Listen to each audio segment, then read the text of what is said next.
안녕하세요, 여러분. 반갑습니다. 1등급으로 엔딩 고수연 선생님입니다. 오늘은 소원을 어떻게 하면 이룰 수 있는지 특강을 한번 진행해 보도록 할게요. 자, 여러분. 2025년 여러분 가지고 계신 소원들이 많을 거예요. 근데 어떻게 하면 이룰 수 있느냐? 일단 선생님이 이뤘던 소원들을 좀 말씀드리자면, 첫 번째, 나는 학원 강사로서 굉장히 행복하다. 그 다음에 두 번째, 난 메가스터디에서 일해서 너무 좋다. 그리고 세 번째, 인강을 하니까 또 좋다. 그리고 네 번째, 뭐 이렇게 각종 여러 가지가 있어요, 여러분. 그래서 이렇게 여러 가지가 있는 것들을 딱 보면서, 내가 어떻게 해서 이렇게까지 원하는 것들을 이루었을까? 혹자 누군가 보면 아무것도 아니다. 아직 너 따위가 이럴 수도 있겠지만 일단 저의 개인적인 행복은 아주 높거든요. 만족도가. 자, 그러면 여러분도 행복하게 이제 2025년을 위해서 뭔가 원하는 것들이 있겠죠. 어떻게 이룰 수 있을까? 오늘 한번 정리해 보도록 할게요. 첫 번째. 이런 게 있어요, 여러분. 우리가 지금까지의 내 삶을 한번 딱 되돌아보세요. 되돌아보고 난 뒤에 만족스러운지 한번 보세요. 자, 만족하나? 지금까지 자기의 삶이 만족스러운 친구들은 지금까지 했던 것대로 해가지고 오시면 되는데 사실 조금씩 아쉬워요. 그죠? 그리고 만족스럽지 않은 경우가 되게 많을 수도 있어요. 그러면 어떻게 하면 되냐? 바꿔야죠. 바꿔라. 자, 선생님 이거 어떻게 바꾸나요? 일단은 여러분 보통은 있잖아요. 뭘 바꿔야 되냐면 내가 항상 이렇게 하게끔 만드는 것들은 나의 일상의 루틴들이거든요. 그게 가장 이제 우리가 쉬운 게 장소와 사람을 바꾸면 돼요. 자, 그러면 장소. 보통 여러분 학교 가잖아요. 그리고 친구들 만나잖아요. 그리고 학교 끝나고 나서 친구들하고 놀고 그 다음에 또는 학원 가고 그런 장소들 있죠. 이런 장소들 중에 내가 선택할 수 있는 것들 있죠. 이런 것들을 바꿔주는 게 필요해요. 그러면 장소를 바꾸면 어떻게 되느냐. 내가 새로운 환경에 노출이 돼요. 그렇게 새로운 환경에 노출이 되면 우리의 뇌는요, 막 작동을 하기 시작해요. 내가 여기서 살아남아야 된다. 또는 익숙하지 않은 환경이다. 어떻게 하면 내가 최적화할 수 있을까?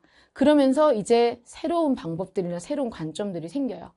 가령 저 같은 경우에는 공부하는 장소 이런 것들도 여러분한테 바꾸라고 말씀드리고 싶거든요. 만약에 자습하는 자리가 여러분 항상 여기다.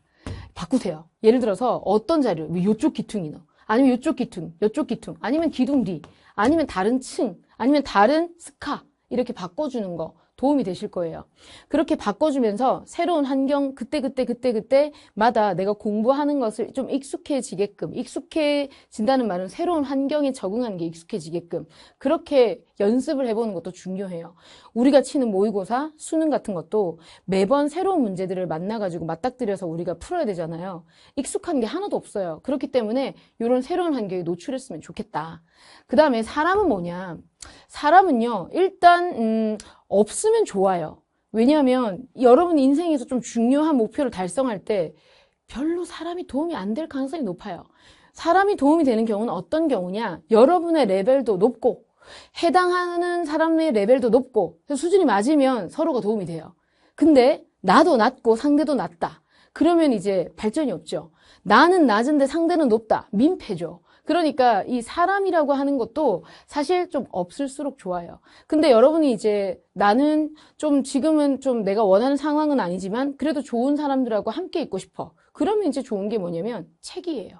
그래서 책을 보면서 또는 이제 먼저 했었던 선배들의 후기나 수기 같은 것들을 보면서 한번 대입을 시켜보는 거죠. 나의 상황에. 그래서 나는 좋은 점들을 어떤 것들을 좀 따라서 해볼 수 있을까? 닮아갈 수 있을까? 이런 것들을 생각해 보는 건 도움이 돼요. 그 다음에 사실 왜 혼자 있으라고 얘기하냐면 그거 아세요, 여러분? 그 지능이 뛰어난 애일수록 혼자 다녀요. 그리고 이제 지능이 좀 낮은 애일수록 같이 다니거든요. 일단은 사람들은 말이죠. 같이 뭉쳐 있으면 공통의 소재나 주제를 가지고 대화를 하게 되어 있어요. 근데 그 중에 지능이 좀 높은 사람도 있을 것이고 그 다음에 좀 낮은 사람도 있을 거 아니에요. 그럼 이게 대화의 수준 자체가 하위 평준화가 돼요. 그러니까 수준 있는 대화를 하기가 힘들어요. 그래서 여러분들은 친구가 만약에 나의 목표 달성에 도움이 된다. 같은 목표를 가지고 있는 친구라면 도움이 되겠죠. 근데 만약에 그렇지 않다. 방학 동안만큼은 한번 끊어보세요. 알겠죠? 이게 중요한 것 같아요. 그 다음에 두 번째는 뭐냐면 들어오는 정보가 있죠. 인풋. 그 다음에 이제 나가는 정보가 있죠. 아웃풋. 자, 요 인풋을 차단해줘야 돼요. 선생님, 들어오는 정보를 좀 많이 받아야지 내가 아웃풋으로 만들 수 있는 거 아닙니까? 아웃풋을 올리는 게 실제로 여러분 찐 실력을 올리는 거예요. 여기서 인풋을 차단하는 것은 어떤 거를 차단하라고 말씀드리고 싶냐면 휴대폰, 미디어, 노출. 이거요. 이게 여러분 휴대폰이 제 생각에 흉기인 것 같아요. 그러니까 이게 정말 이게 우리한테 치명적으로 그렇게 위협이 된다라는 걸 못 느낄 뿐이지 사실은 머리를 뭐라고 할까요? 생각하지 않고 그 다음에 내 시간을 정말 휘발시키는 존재 같거든요. 그래서 이런 것들을 아예 없애버렸으면 좋겠다. 공부에 도움이 되는 인풋은 당연히 여러분이 갖고 와야 되겠죠. 그리고 아웃풋을 올리는 거는 어떤 거냐면 전통적인 방식이에요. 여러분 쓰기. 그래서 노트 있잖아요. 그 다음에 여러분 그 펜 있잖아요. 그래서 노트하고 펜으로 쓰면서 다각도로 분석해 보는 거 있죠. 그래서 쓰면서 머리를 동시에 쓰는 거 있죠. 그게 있잖아요. 보면서 이해하면서 쓰는 거. 이 동시에 일어나는 거. 이게 진짜 공부거든요. 그래서 아웃풋을 여러분들이 계속해서 낼 수 있게끔 했으면 좋겠어요. 그럼 이 과정에서 뭐가 나오냐면 정말 자기의 그 약점하고 부딪히게 돼요. 괴롭거든요. 자꾸 틀려요. 그래서 이제 막 틀리는 거, 그 다음에 내가 원하는 이상향은 10단계인데 나는 2단계밖에 안 돼서 막 내가 좀 초라해 보이고 막 이런 것들이 다 있어요. 그래서 틀리는 거, 이런 것들을 그대로 마주해야 됩니다. 그리고 이것을 갖다가 현실적으로 지금 갭이 이 정도 차이가 난다면 요 정도로 줄여야겠다. 또는 이번 주에는 요 정도만큼만 줄이자. 현실적으로 여러분이 줄일 수 있는 만큼만 줄여가는 거. 그거 되게 중요하거든요. 그래서 현실적으로 틀리는 것을 마주하고 그 다음에 이것들을 갖다가 갭을 줄이는 거. 줄이는 노력. 그리고 이 노력을 꾸준히 하셔야 돼요. 이렇게 하면 성공할 수 있어요. 아시겠죠? 그 다음에 이제 제가 공부에서 이제 굉장히 효과 봤던 건 뭐냐면 3번 수학이에요. 영어 쌤이 무슨 수학 얘기를 하세요? 이렇게 얘기하는데 제가 원래 이과였거든요, 여러분. 제 물리2와 그 다음에 화학2를 공부를 했었습니다. 그래서 삼수하게 되었는지도 모르겠어요. 근데 제가 수학을 저희 때는 80점 만점이었거든요. 근데 제가 18점이었거든요. 그러니까 얼마나 수학을 못했어요. 고등학교 2학년 11월 달 기억 모의고사가 진짜 낮았던 걸로 기억하고 그리고 18점이라는 숫자를 보는 순간 학교 선생님이 너는 기술을 배워야 돼 막 이랬거든요. 근데 방학 때 이제 어떻게 했었냐면 90일 딱 잡고요. 3개월이잖아요. 그래서 이제 12월 달, 1월 달, 2월 달 이렇게 딱 잡고 매일 무조건 30개를 외워서라도 푼다. 풀기.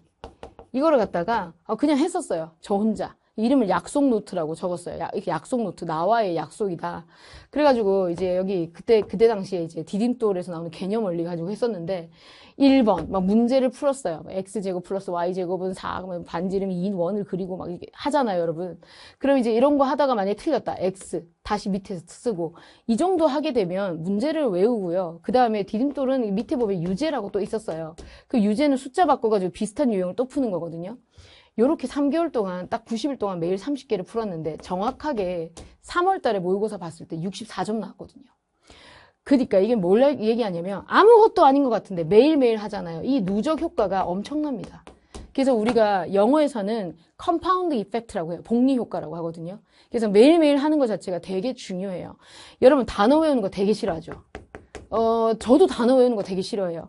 근데 단어를 갖다가 외우는 게 왜 싫을까 생각해보면 억지로 넣어야 되니까 싫은 거예요. 그러면 나는 억지로 안 넣고 싶어. 그러면 어떻게 하면 되냐? 내가 좋아하는 어떤 단어가 있으면 예문을 위주로 보면 되겠죠. 근데 그 예문을 만들고 싶지도 않아. 그러면 여러분 이제 그때 쓰는 거예요. 뭐를? 챗GPT를. 예문 만들어줘. 엄청나게 많이 만들어주거든요. 실용적으로. 그 다음에 품사 있잖아요. 뭐 형용사다, 동사다, 부사다. 이런 것도 마찬가지예요. 다양하게 써줘. 그러면 어형까지도 볼 수 있어요. 그러면 이 단어를 가지고 확장시켜줘. 확장도 시켜줄 수 있어요. 최근에 물어봤는데 이게 어떻게 나왔는지 어원도 분석해줘. 그것도 해줘요, 여러분. 되게 좋은 세상에 살고 있어요. 그래서 여러분들이 이런 좋은 것들은 이용하면 되죠, 미디어를. 근데 이 악영향은 없애주고 차단해주는 게 필요해요. 분별력 있는 사고와 그 다음에 여러분들의 어떤 그 뭐랄까 선, 가이드 이런 것들이 필요하겠죠. 단어도 마찬가지고 수학도 마찬가지고 진짜 하기 싫은 거 있죠. 그런데 이거 안 한다고 해서 바로 당장은 내 삶에 그렇게 크게 티가 나지 않은 것들 이런 것들을 1월 달에 하세요. 이 방학이 온전한 여러분의 시간이잖아요. 1월 달에는 이 1번, 2번, 3번만 일단 하시는 거예요. 그러면 2월 달이 딱 되잖아요. 여러분 달라져요. 이때쯤 되면 이제 뭐냐면 우리 역치라고 하죠. 여러분의 이제 뭐라고 할까? 임계량이 늘어나서 이제 어느 정도 웬만큼은 하게 돼요. 그래서 조금씩 더 잘할 수 있어요. 그래서 조금씩 더 올리는 거예요. 그러면 이제 3월 달에 새 학기거나 또는 3월 달에 이제 뭔가 학기가 시작돼서 뭔가 시작해야 될 때 2024년도에 여러분하고 3월 달에 여러분은 다른 존재가 되어 있어요. 첫 번째 단계가 이제 새로운 환경. 그 다음 두 번째가 새로워지려면 기존에 익숙한 것들을 잘라내야 돼요. 그 다음에 세 번째는 귀찮은 것들을 하루에 매일 꾸준히 하셔야 돼요. 이런 것들이 굉장히 도움이 돼요. 저는 이제 현장 강의 친구 중에 이제 이란 친구가 있어요. 이 두 친구는 단어 외우는 거 되게 이제 힘들어 했거든요. 근데 오후 11시만 땡 하면 제가 이제 이 카카오톡으로 이제 보내요. 단어 외워. 그러면 이제 10분 안에 보내야 돼요. 이거를 매일매일 하니까 저도 이제 11시만 되면 딱 이제 쫑긋 해가지고 얘네들이 얼마나 외웠을까 기대하게 되고 이제 그들도 이게 습관이 돼가지고 익숙해지더라고요. 그러니까 이런 것들이 여러분 굉장히 사소한 것 같은데 이 습관이라는 게 되게 중요한 것 같아요. 지금 한지 일주일 정도 됐거든요. 일주일 정도 되니까 벌써 이제는 이게 익숙해진 거예요. 그리고 200개 외우는 것들이 힘들었는데 이제는 한 250개 정도도 외울 수 있겠다. 라는 생각을 하는 거예요. 아니, 아직 250개를 능숙하게 외우는 건 아니고 할 수 있겠다 정도만 생각하는 거예요. 엄청난 발전이죠. 그러니까 여러분도 할 수 있어요. 소원아 이루어져라 빌지만 말고 소원이 이루어질 수 있게끔 우리를 만들어가는 그런 새해가 됐으면 좋겠습니다. 여기까지 새해 인사였고요. 소원이 이루어질 수 있는 특강이었습니다.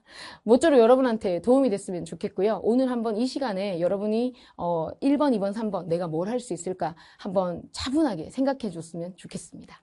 안녕.